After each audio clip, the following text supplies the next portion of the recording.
ayoko talaga sa sinalagin ng Loser! Loser ka dyan? Abot kamay na panga. Ang programang ito ay rated SPG. Striktong patnubay at gabay ng magulang ang kailangan. Maaaring masiselang tema, lengguwahe, karahasan, sexual, horror o droga na hindi angkop sa mga bata.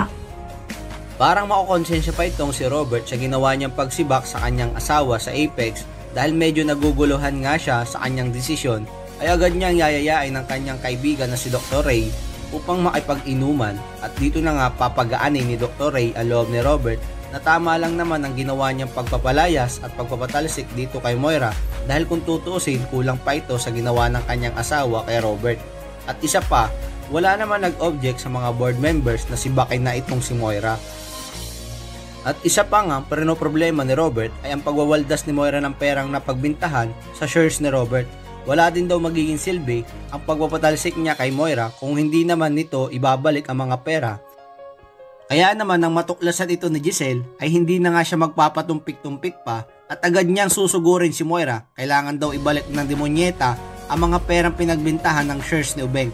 Pero wala daw dahilan si Moira para ibalik ito, lalo nga ito na lang ang kanyang alas para ibalik sa kanya ang SPA. At magagawa pa ngang asarin ng demonyeta si Giselle at tatawagin niya nga itong loser. Mapipiko naman si Giselle kaya naman masasampal niya nga ang bruha at sasakalin niya pa ito ng mahigpit. Halos pumutok na nga ang mga ugat ni Moira sa leeg sa sobrang higpit ng pagkaasakal ni Giselle sa kanya.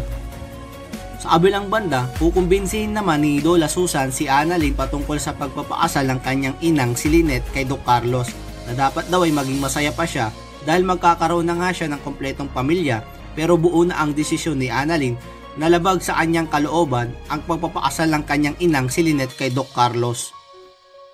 Kaya naman kung isa aring naniniwalang matutuklasan din ni Giselle ang lihim nila Carlos at Zoe para matigil na nga ang kanilang kasinungalingan at hiwalayan na ng tuluyan ni Lynette si Carlos para hindi na matuloy pa ang kasalan dalawa, ay pa-like ang bidyong ito and don't forget to subscribe.